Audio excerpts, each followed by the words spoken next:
नमस्कार. तसं भाऊंशी रोजच फोनवर बोलणं होतं. एक दिवसाआड होतच होतं.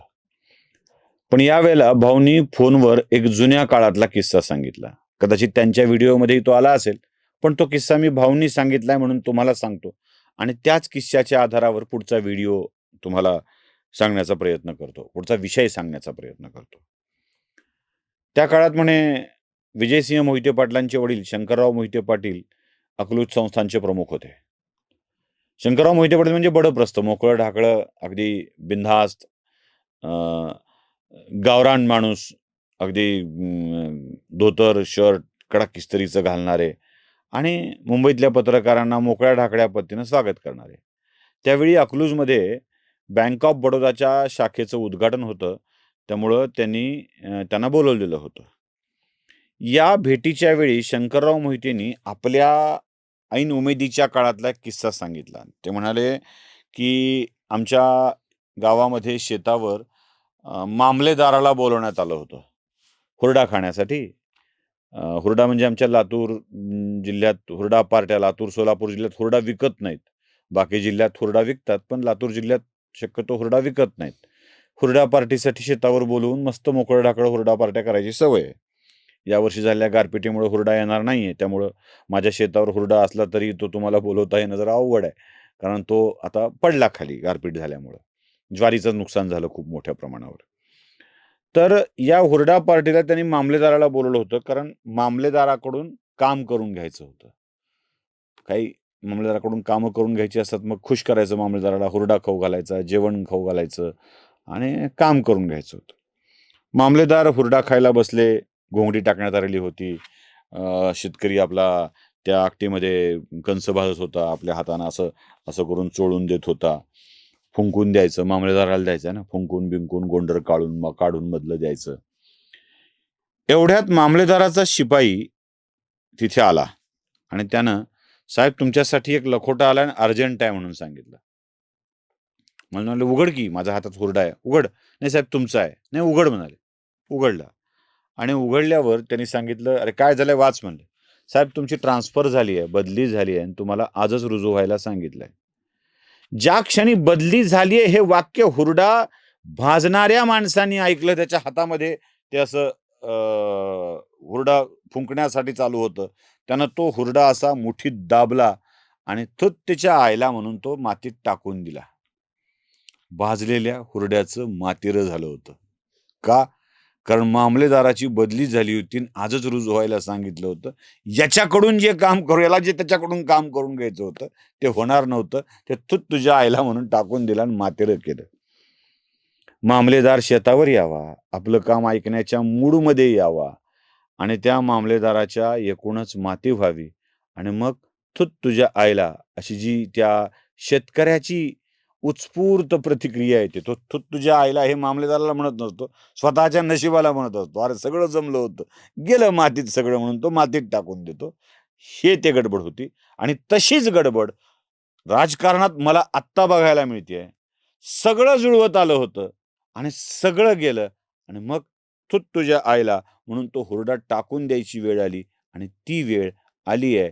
तो कणसं भाजणारा शेतकरी, तो "तूच तुझ्या आईला" म्हणून हुरडा मातीत टाकणारा शेतकरी, यात मला दिसतायत रोहित पवार. म्हणजे आता अजित पवारांच्या नंतर राष्ट्रवादी काँग्रेस पार्टी ही पवारांच्या घरात राहील. पवार सांगतील त्याप्रमाणे राजकारण होईल. शरद पवार त्याचे मार्गदर्शक प्रमुख असतील. सुप्रिया सुळे पवार त्याच्या राष्ट्रीय अध्यक्षा असतील. राज्यातला कारभार अमोल कोल्हेंना दिला जाईल. दाखवलं पाहिजे ना, सगळेच कसे फक्त मराठा, मराठा, मराठा करायचं. कोणतरी ओबीसी असला पाहिजे. म्हणून अमोल कोल्हेंना दिला जाईल आणि रोहित पवार या पक्षाचे एक हेवी वेट नेते असतील.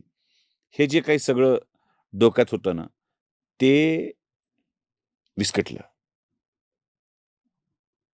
अचानक सुनेत्रा पवार राज्याच्या उपमुख्यमंत्री झाल्या. राष्ट्रीय अध्यक्षा झाल्या आणि हा सगळा खेळ जमला नाही. अचानक जे घडलं ते अजित पवारांच्यासाठी त्यांच्या सगळ्या स्वप्नांचा चुराडा करणारं होतं. आणि आतली बातमी सांगून ठेवतो. हा गौप्यस्फोट वगैरे नाही आहे. सगळ्यात मोठा घोळका आहे.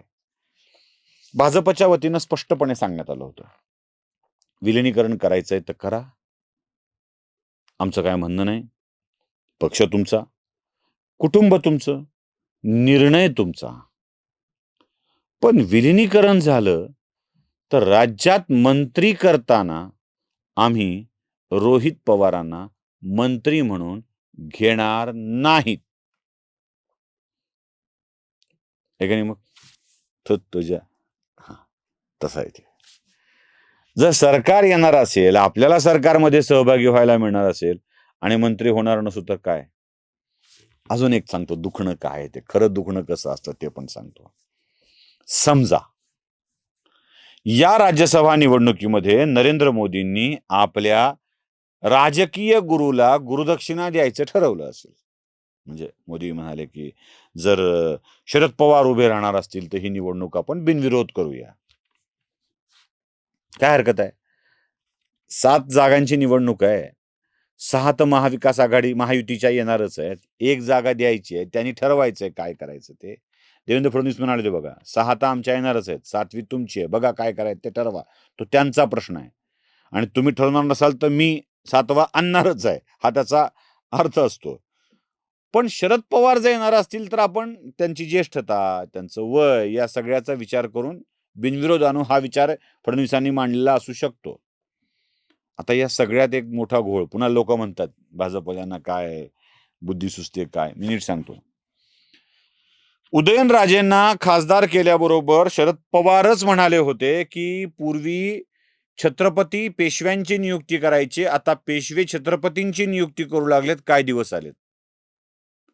काय दिवस आलेत बघा, जेव्हा शरद पवार राज्यसभेवर बिनविरोध खासदार म्हणून जातील तेव्हा ते छत्रपतींची नियुक्ती पेशव्यांनी जशी करायची सांगत होते पवार, तसं एका अनाजी पंताच्या हा शब्द रोहित पवारांचा आशीर्वादाने शरद पवार राज्यसभेत जातील. तो तुझ्या मनाची काळा कारण आहे का नाही? ज्या विषयावर आपण शिव्या घातल्यात त्या विषयावर जर हे ऐकायला मिळायला लागलं तर तू तुझ्या मनाची पाळी येईल की त्या शेतकऱ्यानं काय मामलेदार आला आणि सगळं झालं, सगळं गडबड होऊन गेली. पक्ष ताब्यात घ्यायची वेळ आली ते पुन्हा फिसकटलं. मंत्रीपद मिळायची वेळ आली ते फिसकटलं. साहेबांना खासदारकी हवी आहे, मिळायची शक्यता कमीच आहे आणि मिळाली तरी फडणवीसांची कृपा असं म्हणावं लागणार आहे.